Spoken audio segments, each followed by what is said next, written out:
நீங்க நினைக்கிறோம் நம்ம ரொம்ப பேர் படிக்கிறாங்க, ரொம்ப பேர் நம்மளை படித்து சபித்து இருக்கிறார்கள். ஏன் ஆண்டவர் அவர்களெல்லாம் உயிரோடு வைத்திருக்கிறார்? நீங்க நினைக்கிறீங்க. தேவன் என்ன நினைக்கிறார் தெரியுமா? அவர்களுக்கு முன்பதாக உங்களை உயர்த்தும்படியாக, அவர்களுக்கு முன்பதாக உன்னை வாழ வைக்கும்படியாக, உங்களை வாழ வைக்கும்படியாக தான் அவர்களை உயிரோடு வச்சிருக்க. செத்துட்டாங்கன்னா உங்களுக்கு தெரியாதுல்ல.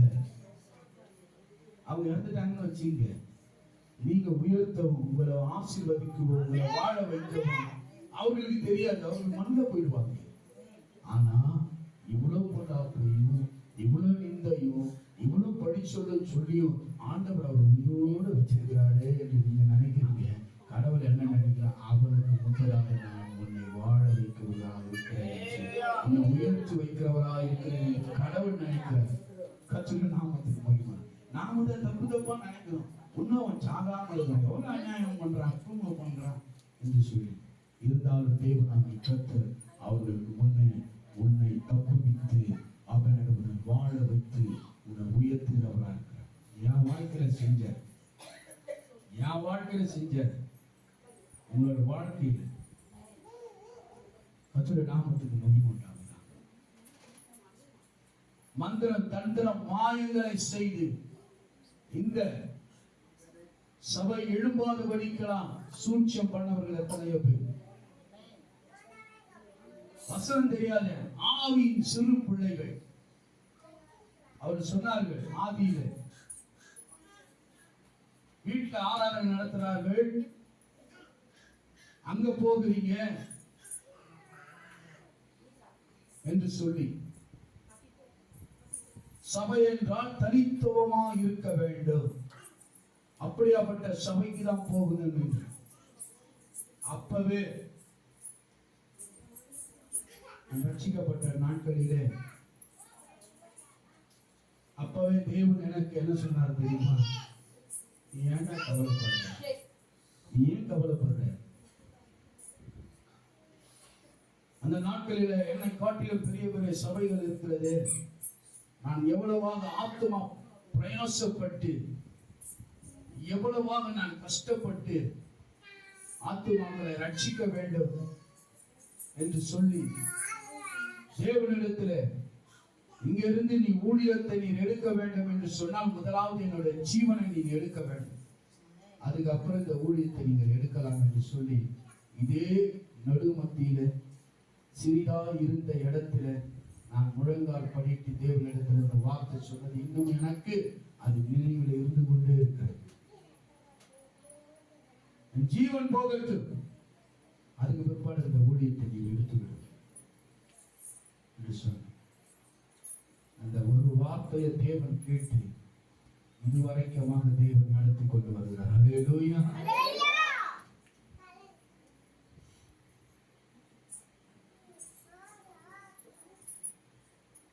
இது கட்டப்படக்கூடாது, இது எழுப்பக்கூடாது என்று சொல்லி கிறிஸ்தவர்களை அப்படியெல்லாம் பண்ணாங்க.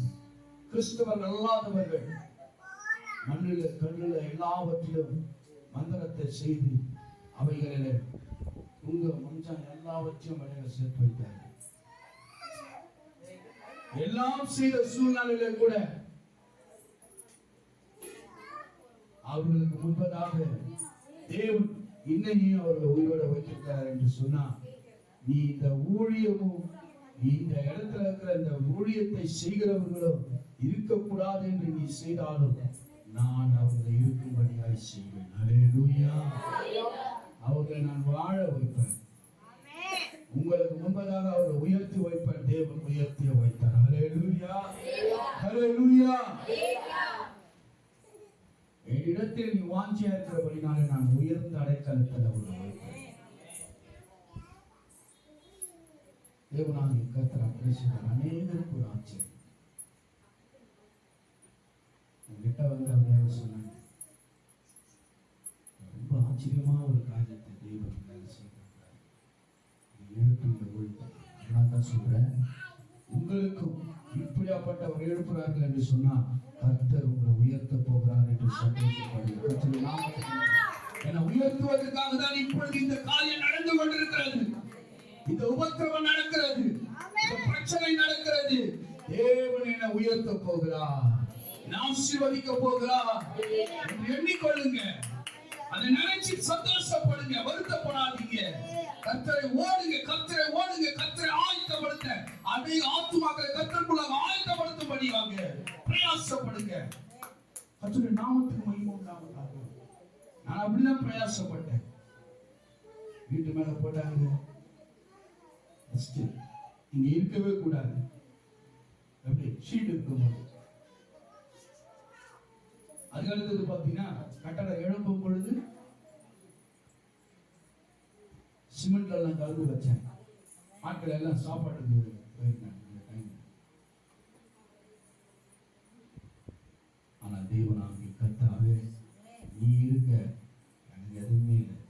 அந்த சிமெண்ட்டை இருக்கிறத மட்டும் அள்ளி போட்டுட்டு மிச்சதெல்லாம் அப்படியே வச்சு கட்டடத்துல எழுப்புச்சு. கர்த்தருடைய நாமத்துக்கு மகிமை. எத்தனை நிந்தைகள் வருகிறது, எத்தனை போராட்டங்கள் வருது, எத்தனை பிரச்சனைகள் வந்தாலும் கர்த்தர் என்னை உயர்த்த போகிறார். ஹல்லேலூயா. என் ஆண்டவரே எப்படி பண்ண அப்படி இல்லை, கர்த்தர் என்ன பண்ண அப்படியே மாத்தி தேவன் என்னை ஆசீர்வதிக்க போகிறார். ஆசீர்வதிக்கிறதுனாலதான் இந்த நிலைமை, இந்த சூழ்நிலை, இந்த போராட்டம், இந்த குழப்பங்கள் வருகிறது நினைச்சு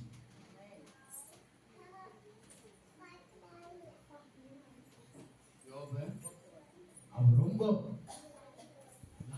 இழந்த சூழ்நிலை, மண்மையில உட்காரக்கூடிய ஒரு சூழ்நிலையை கொண்டு வந்தால் கூட அவர் என்ன சொல்கிறார் என்றால், கொன்று போட்டாலோ அவர் மேல் நம்பிக்கையாக இது மாதிரி இருக்கணும். அப்பொழுதுதான் அவருக்கு என்ன ஆச்சு, அவர் வச்சிருந்ததை காட்டிலும் அதிகமாய் தேவன் கொடுத்தார். ஹல்லேலூயா. இதுதான் நாம் நினைக்கணும்.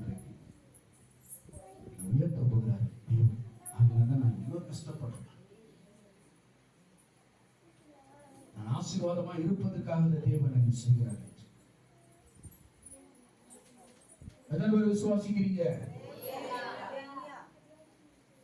அவ்வளவுதானா?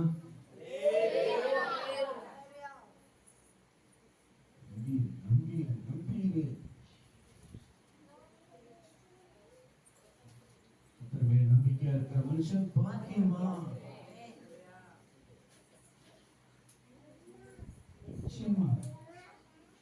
பாருங்க, வீடு இருந்து வீடு போச்சு, நல்லா இருந்து நல்லா போச்சு. அப்படியா விட்டார் ஆண்டவர்? இன்றைக்கு கூட நீங்க இருக்கலாம். ஒரு சிலருக்கு அப்படியாப்பட்ட ஒரு சூழ்நிலை, ஏதோ புத்தி தடுமாற்றத்தில் கூட செய்திருக்கலாம். ஆனால் தேவனாகிய கர்த்தர் மீண்டுமாக அந்த வீட்டை உங்களுக்கு கொடுக்க அவர் நல்லவராக இருக்கிறார். ஹல்லேலூயா.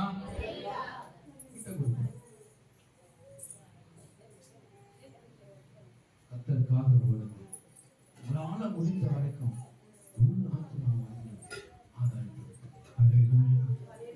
இல்லையா முடியல, ஆண்டவரே இன்னும் அநேக ஆத்துமாக்கள் அவன் கர்த்தருக்குள்ள வர, கட்சிக்குள்ள வர, அவன் கர்த்தாவை மூடு அவனுடைய முழுக்கு ஞானஸ்தானம் எடுக்க முடியாது. உன்னோட பின் தொடர்ந்து நடக்கும்படியாக நீ செடி அவர்கள் கொடியாக படர அவர்கள் கிருபை செய்யுங்க என்று சொல்லி வீட்டில இருந்து ஜெபம் பண்ணுங்க. நீங்க ஜெபம் ரொம்ப குறைவு, நிறைய பேர் அப்படி ஜெபம் பண்றது இல்லை. எனக்கு ஒரு வசனம் நேற்று இரவு ஆண்டவர் காண்பித்தார். கனி கொடுக்காத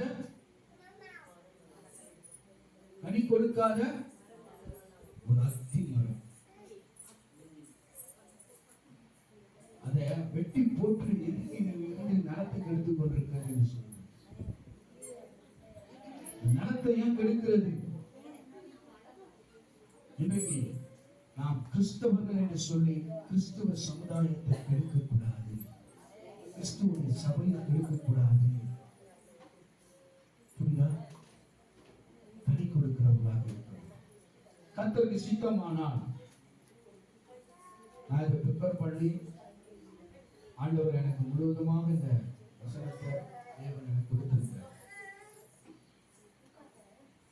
ஆனால் எதற்காக ஜீவனோடு வைத்திருக்கிறார் என்பதை குறித்து கர்த்தருக்கு சித்தமானால் அடுத்த வாரத்தில் இந்த வார்த்தையை நாம் பார்ப்போம். சரிங்களா? இந்த நாளிலே கர்த்தரை நம்பி உபத்திரம் வந்தது மட்டும் கர்த்தரை விட்டு போகவே போகாது. பிசாசு உங்களை தளர்த்தி விடுவான். அவர் உனக்கு செய்ய மாட்டார். போ. எவ்வளவு நாள் அவர் கெஞ்சி ஜெபத்துல நீ மன்றாடி கொண்டிருப்ப என்று சொல்லி கேட்டால் கூட அவர் எனக்கு செய்வார். ஹல்லேலூயா. அவர் எனக்கு செய்யாம வேற யாருக்கும் செய்ய போறதில்லை, எனக்கு செய்வார். அவர் என் தேவன், எனக்காக ஜீவனை கொடுத்தவர், இவைகளும் எனக்கு கொடுப்பார். இவருடைய நாமத்தை கர்த்தாவே உமக்கு புகழ் ஸ்தோத்திரம். இந்தவரே நம்பிக்கையில் என்ன பண்ண வேண்டுமா? உறுதியாய் இருக்க. நம்பிக்கையில உறுதியாய் இருப்பீங்கள் என்று நம்புகிறேன். கர்த்தர் தாமே ஆசீர்வதிப்பாராக. என்னுடைய வார்த்தையை பார்த்து நாம் பந்திக்கு நேராக ஆயத்தப்படுத்துவோமாக.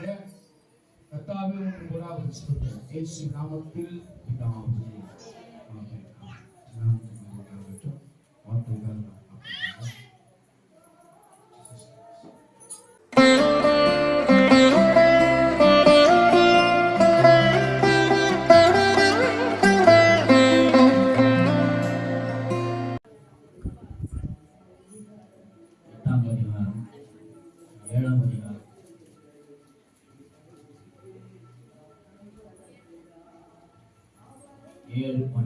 சாமுவேல்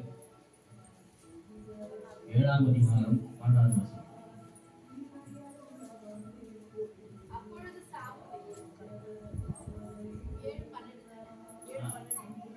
அப்பொழுது சாமுவேல் ஒரு கல்லை எடுத்து மிஸ்பாவுக்கும் சேனுக்கும் நடுவாக நிறுத்தி, இம்மட்டும் கர்த்தர் எங்களுக்கு உதவி செய்தார் என்று சொல்லி அதற்கு எபேனேசர் என்று பெயரிட்டார்.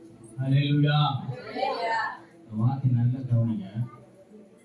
சாமுவேல் சொல்ற இம்மட்டும், எல்லாம் சொல்லுங்க, இம்மட்டும் கர்த்தர் எங்களுக்கு உதவி செய்தார்.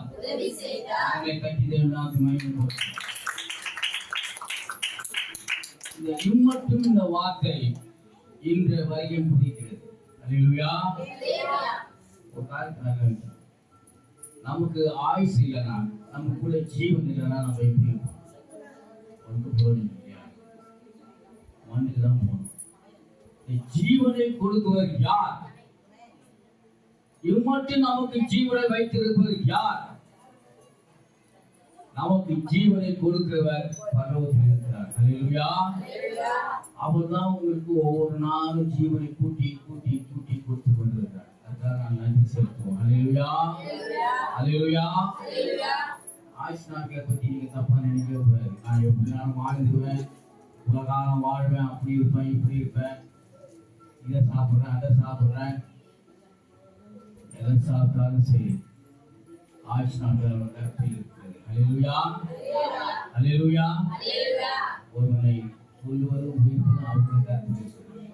ஆகினாலே இந்த சாமுவேல் சொன்னான், இம்மட்டும், எல்லாரும் ஒரு வாட்டி சொல்லுங்க, இம்மட்டும்.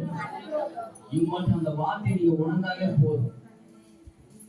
இது வரைக்கும், இந்த நிமிஷம் வரைக்கும் நம்மளை உயிரோடு வச்சிருக்கிறது யாரு? யாரு? எல்லாரும் சொல்லுங்க, யாரு? தெரியும் உங்களுக்கு, யாரு சொல்ல மாட்டீங்க?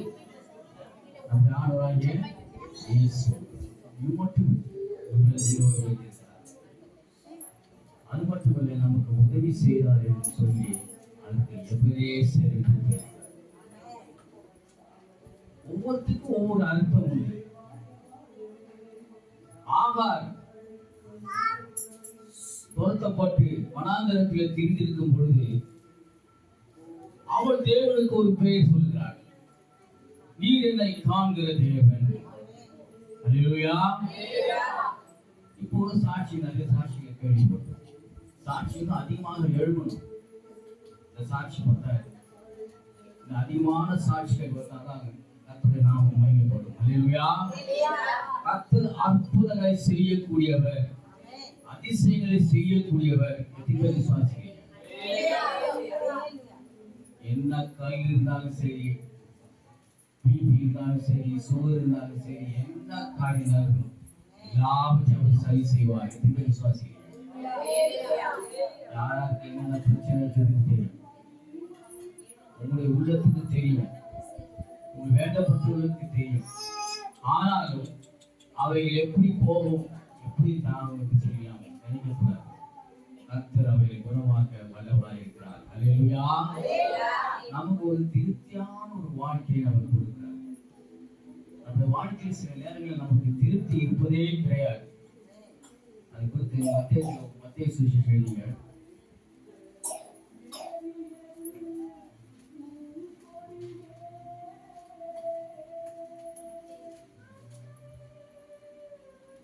திருப்தி அடைந்தார்கள் என்று ஒரு வார்த்தை வருகிறது. மத்தேயு சுவிசேஷம் 16ஆம் அதிகாரம் 16ஆம் வசனம். தொடர்ந்து வாசிங்க.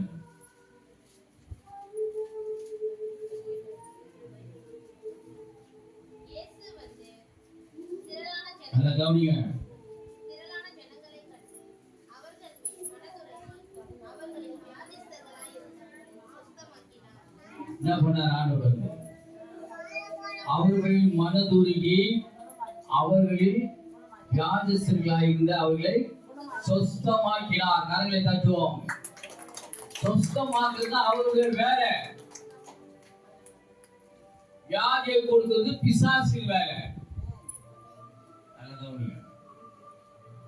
வியாதியை வருதுன்னா ஒரு காலத்தில் ஒரு வியாதி வருதுன்னா என்னது காரணம்? பாவத்தினால வருது.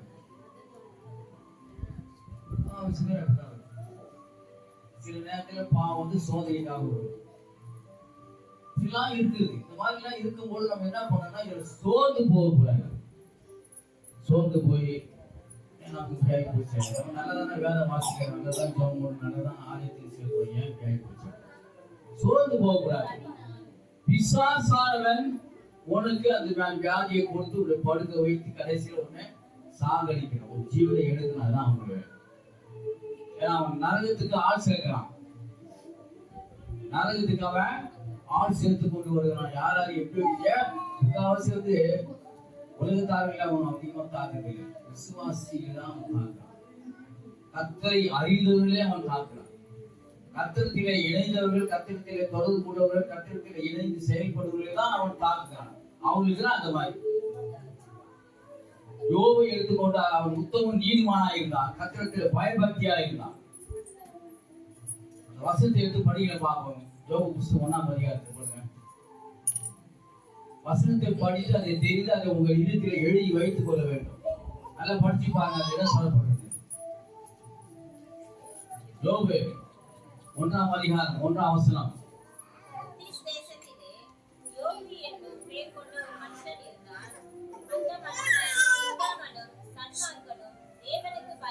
தேவனுக்கு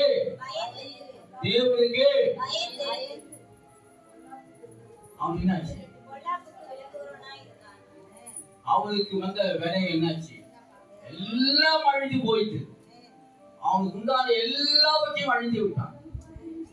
பிசாசன் அவ்வளவு மோசமான. ஆனால் அது எல்லாவற்றையும் அவன் என்ன பண்ணான்? எழுந்து கொண்டு அமைச்சு எல்லாவற்றையும் அவனுக்கு திருப்பி கொடுத்தார். அல்லேலூயா, அல்லேலூயா. நல்லா புரியுங்க. இது வேற என்ன இருக்கு? வசனத்தை நல்லா தெளிவா நீங்க புரிஞ்சுக்கலாம். ஒரு கஷ்டம் வருதுன்னா அதுக்கப்புறம் அதுல ஒரு நஷ்டம் வருதுன்னா அதுக்கப்புறம் ஒரு துன்பம் வருதுன்னா ஒரு கண்ணீர் வருதுன்னா அதுல ஒரு விடுதலை கொடுத்து ஆண்டவர் இருக்கிறார். அல்லேலூயா. இதெல்லாம் பாய்ச்சிடக்கூடாது. உடனே அதுக்கு என்ன பண்ணணும்? ஸ்தோத்திரம் பண்ணணும். வயிற்று வலிதான் ஸ்தோத்திரம் பண்ணணும். வயிற்று வலினா மருந்து தேடாத, மாத்திரை தேடாத. வயிற்று வலி வருது, தலைவலி வருது, வியாதி வருது, உள்ள ஒரு நோய் உள்ள வருதுன்னு சொன்னா உடனே அதுக்கு ஸ்தோத்திரம் பண்ணு. ஸ்தோத்திரம் பண்ணது எல்லாத்துக்கும் தகுதியானது. அல்லேலூயா. நீ ஸ்தோத்திரம் பண்ணி கொண்டு போய் இருக்க எல்லாம் சரியா போகும். ஸ்தோத்திரம் நம்ம ஆர்ப்பரி, ஸ்தோத்திரம் பண்ணி நம்ம ஆர்ப்பரித்தால் எல்லாம் நமக்கு விட்டு விலகி போயிடும். அல்லேலூயா. சரி, வசனத்தை படிக்கலாம். மத்தேயு 14ஆம் அதிகாரம் 15. சாயங்காலம் ஆனபோது அவருடைய சீஷர்கள் அவரிடத்தில் வந்து, இது வனாந்தரமான இடம், நேரம் ஆயிற்று, ஜனங்கள் கிராமங்களுக்கு போய் தங்களுக்கு போஜன பதார்த்தங்களை கொள்ளும்படி அவர்களை அனுப்பிவிட வேண்டும் என்றார்கள். இயேசு அவர்களை நோக்கி, போக வேண்டியதில்லை, நீங்களே அவருக்கு போஜனம் கொடுங்கள் என்றார். அதற்கு அவர்கள் 5 அப்பமும் 2 மீன்களே அல்லாமல் வேறொன்றுமில்லை என்றார்கள். அவைகளை என்னிடத்தில் கொண்டு வாருங்கள் என்றார். அப்பொழுது அவர் ஜனங்களை புள்ளின் மேல் பந்தியிருக்க கட்டளையிட்டு அந்த 5 அப்பங்களையும் அந்த 2 மீன்களையும் எடுத்து வானத்தை அண்ணாந்து பார்த்து ஆசீர்வதித்து அப்பங்களை பிட்டு சீஷரிடத்தில் கொடுத்தார். சீஷர்கள் ஜனங்களுக்கு கொடுத்தார்கள். எல்லோரும் சாப்பிட்டு திருப்தி அடைந்தார்கள். கைகளை தட்டி நாம் தேவனாக. எல்லோரும் சாப்பிட்டு திருப்தி அடைந்தார்கள்.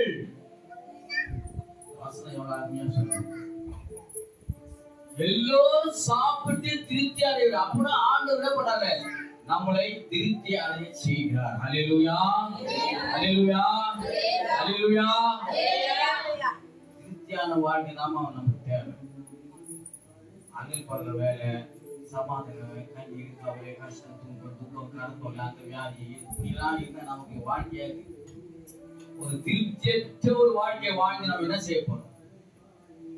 சில பேர் தூக்கு கூட போட்டுக்கிறாங்க. பிசாசுக்கு தந்துடும். ஒண்ணுமே இல்லை. இன்னைக்கு நம்ம செய்தியில நிறைய பார்க்கிறோம். குடும்பத்தோட தூக்கு போட்டு சாப்பிடணும். மொத்த வைத்திய வழியிலாத தூக்கு போட்டு சாப்பிடணும். என் மனைவி என்கிட்ட இல்லைன்றதுக்காக தூக்கு போட்டு சாப்பிடலாம். பிசாசுடைய தூங்கு அதுக்கு பலியாகிறான்.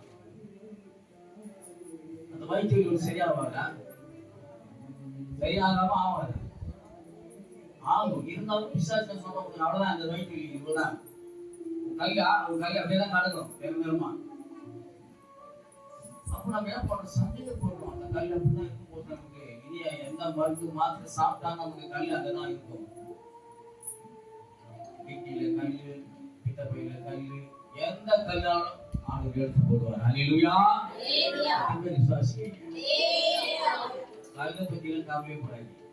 கல்லெல்லாம் அப்படியே கலந்து போயிடும். சுகர் இருக்குதா? சுகரை பத்தி பயப்பட நிறைய பேர் இருக்காங்க. சுகர் கை கால் வேலையெல்லாம் எடுத்துவாங்க, அப்படிலாம் எடுத்துவாங்க. நீ கர்த்தர் மேல் பயபக்தியா இரு. அல்லேலூயா. ஒரு வேலை கூட உனக்கு சரீரத்தில் ஒரு பால் கூட எடுத்து விட மாட்டாங்க. இருந்தால் கர்த்தர் பயபக்தியா இருக்கிறதுனால. அல்லேலூயா. யோபு அப்படிதான் இருந்தான். கர்த்தர் மேல் பயபக்தியா இருந்தான். அவர் என்னை கொண்டு போட்டாலும் அவங்க விசுவாசம் கொண்டுட்டாரு. அவரு டபுள் வாங்க தீர்த்து கொடுத்தாரு. இதான் வேதத்தில் உள்ள ரகசியங்கள், கிறிஸ்துக்குள் இருக்கிற ரகசியங்கள் இதுதான். தெரிஞ்சு கொள்ளணும். இஷ்டம் போல வாழ்க்கை, மனம் போல போற வாழ்க்கை எல்லாம் நமக்கு வேலைக்காராது. ஒரு நாள் அது நமக்கு பிரயோஜனப்படாது. அல்லேலூயா, அல்லேலூயா. இப்ப நமக்கு திருப்தியான வாழ்க்கை வேணுமா வேணுமா? வேணும்னு நான் சத்தமா சொல்றேன்.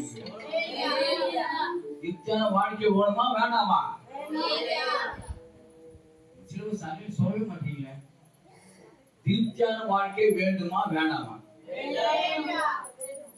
ஒவ்வொரு மனிதனும் சரி, நீங்களானாலும் சரி, நானும் சரி, நமக்கு திருப்தியான வாழ்க்கை தான் ரொம்ப நல்லது. எல்லாம் நல்லா சரியா பண்ணும். இன்னொரு காரியம் கூட சொல்லுங்க. வாரம் பூரா 6 நாள் வேலை செய்யுங்க, சம்பாதித்து அந்த பணத்தை கொண்டு வரீங்க.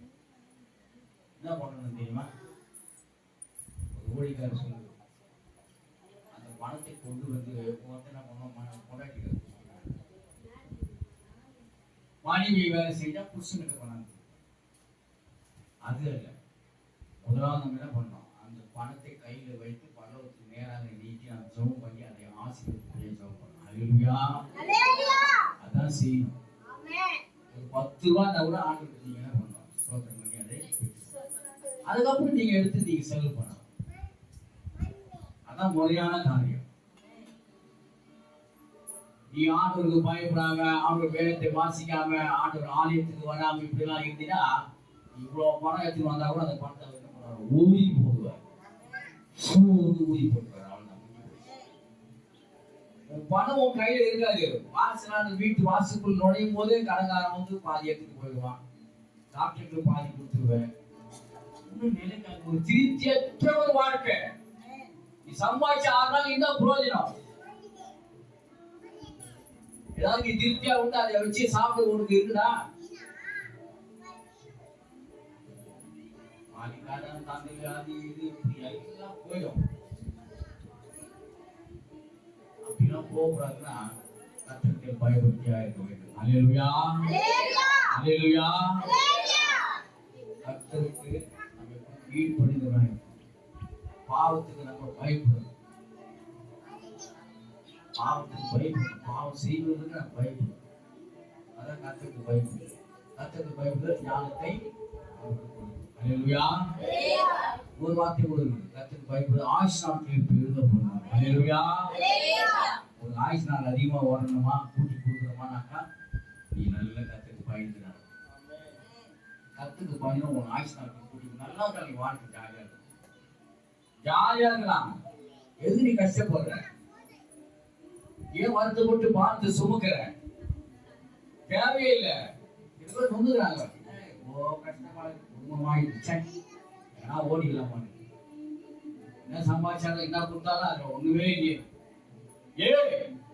இதை யோசிக்கிறது இல்லை. ஆண்டு நம்ம உண்மையா இருந்தா நமக்கு இதெல்லாம் இருக்காதே தெரியும். அதெல்லாம் யோசிக்க மாட்டாங்க. ஏன் நமக்கு எப்படி இருக்குது, நான் சம்பாதிச்சாலும் கொடுக்குறேன், இப்படி இருக்கிறேன், திருப்தியில வாழ்க்கையில எல்லாம் வீட்டுக்கு வந்தா தலைவலியா இருக்கு, நோய் நொடிமா இருக்குது, கடன் பிரச்சனையா இருக்கு. இப்படிதான் வாழ்க்கை. சில பேர் வாழ்க்கை அப்படிதான் ஓடுது. காரணம் என்னன்னா ஆண்டு மேல் அவர்கள் பயபக்தி வாழ்கிறார். இப்படிலாம் இருந்தா எப்படி வாழ்க்கை? இனிமேல் அப்படி இருக்கக்கூடாது. அல்லேலூயா, அல்லேலூயா. இனி திருப்தியான வாழ்க்கை அடைய வேண்டும். அல்லேலூயா. பாருங்க என்ன பண்ண பாருங்க. எல்லோரும் சாப்பிட்டு திருப்தி அடைந்தார்கள். மீதியான துணிகளை 12 கூட எடுத்தார்கள். நீ எவ்வளவு சம்பாதிச்சாலும் சரி, அதுல திருப்தி அடைவ.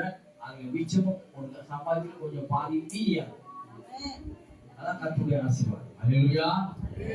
ஒரு முடியல நான் கூட இப்போ ஒரு முடிய காசு போட்டுனே வரேன். சம்பாதிக்கிறது சும்மா சம்பாதிக்கிறதுல ஒரு காசு நான் அப்படியே போட்டுட்டே வரேன். அது நல்ல பழக்கம். அது எப்படி வருதுன்னா, அந்த அந்த காசு உண்டியில போற காசு இருக்க எப்படின்னாக்கா, அந்த காசு மீதி இருக்க துணிகை, அதான் துணிகை சாப்பிட்டு திருப்தி அடைஞ்சு மீதி அதில் நம்ம போடுறோம் உண்டியில. ஒரு அருமையான ஒரு காரியம் பாருங்க. கர்த்தர் ஆசீர்வாதம் இப்படிதான் இருக்கும். அந்த ஆசீர்வாதத்தால் இப்படிதான் இருக்கணும். மீதி துணியை நம்ம எடுத்து வைத்துக் கொள்ள வேண்டும்.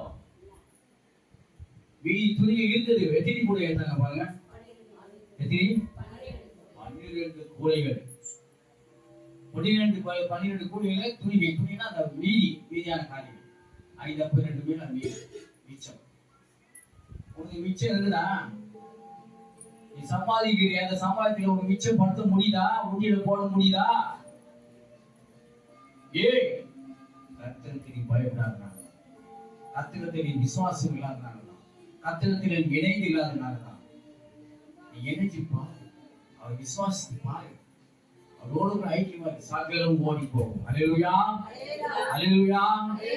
எத்தனை பேர் விசுவாசிக்கிறீங்க? எல்லாரும் ஒரு ஆமென் சொல்லுவாங்க. ஆமென் என்றால் என்ன அர்த்தம் தெரியுமா? அது யாருக்கு தெரியாது. ஆமென் என்றால் என்ன?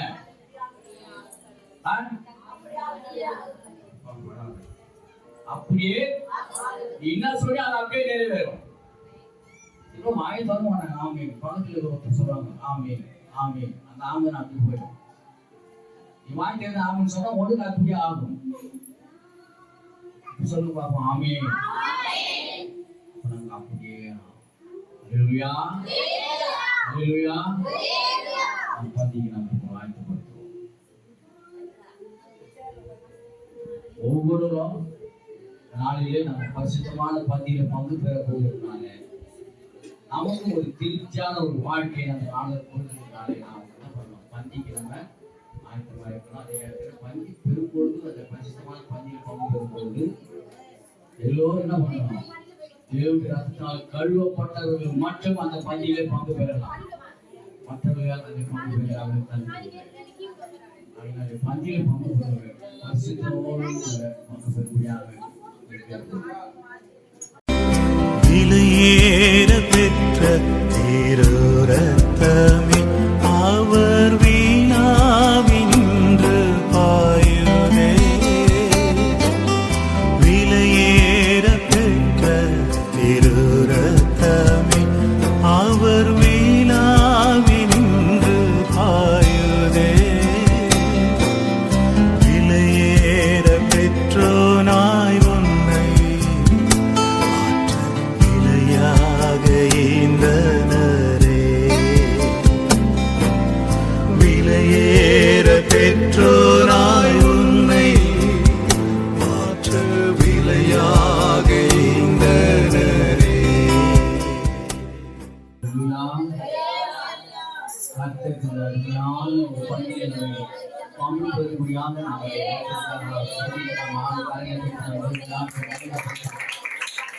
இந்த பந்தியை பங்கு பெற்று தகுதிப்படுத்தியிருக்கிறார்.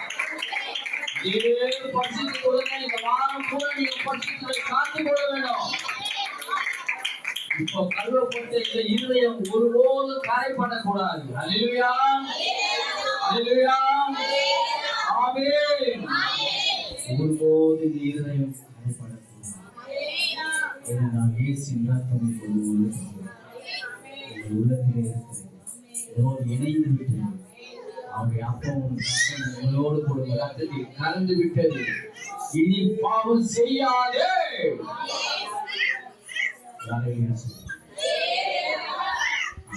கர்த்தருக்காக நான் வாழ்வேன், கர்த்தருக்காக வாழ்வேன். சொல்லுங்க ஒவ்வொருத்தரும், நான் கர்த்தருக்காக வாழ்வேன். நாட்கள் நான் கர்த்தருக்காக நான் வாழ்வேன். கர்த்தருடைய ஆசீர்வதிப்பார், கர்த்தருடைய ஆசீர்வாதம். சிறியோரும் பெரியோரும் யாவரும் கர்த்தருக்கு பயந்தவர்கள் அவருடைய ஆசீர்வாதம். வாழப்போன நாம் திருப்தியாக அதை தவற விடாதீங்க. கொண்டு ஒரு வழியை நீங்க போய்விடாதீங்க. தயவு செய்து மிகவும் ஜாக்கிரதையாக இந்த வாரம் பூரா, அடுத்த வாரம் ஆராதனைக்கு வரும் வரையில் பரிசுத்தமாக இருக்க நீங்க கற்றுக்கொள்ளுங்கள். அப்படி முடியல ஆண்டவரே பரிசுத்தக்கூடும் இல்லைன்னா நான் வெளியே போகாதபடி பாதுகாத்துக் கொள்ள சொல்லி அவற்றை ஜெபம் பண்ணி அவர் உங்களுக்கு அதை கொடுக்கிறது. அப்படி அவர் செஞ்சுக்கோமா?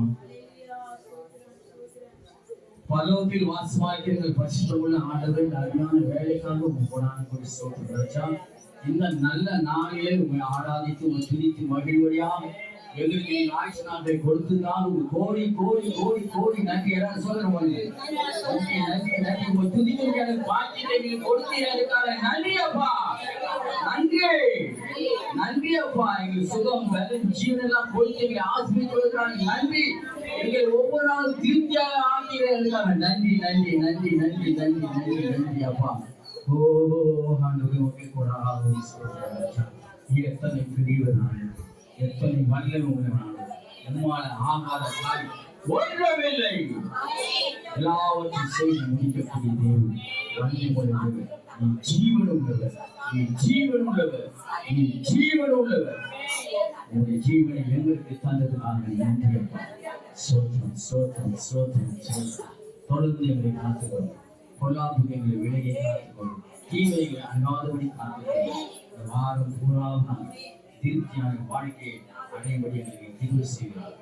இயேசுவின் ஜெபங்களுடன் கிறிஸ்துவின் ஆமென், ஆமென். என் ஆத்துமாவே கர்த்தரை ஸ்தோத்திரி. என் ஆத்துமாவே கர்த்தரை ஸ்தோத்திரி. கர்த்தருடைய சகல வாக்கியம் என்றென்றும் வாழ்வாரே. ஆமென். அல்லேலூயா, அல்லேலூயா, அல்லேலூயா. யாவருக்கும் ஸ்தோத்திரம்.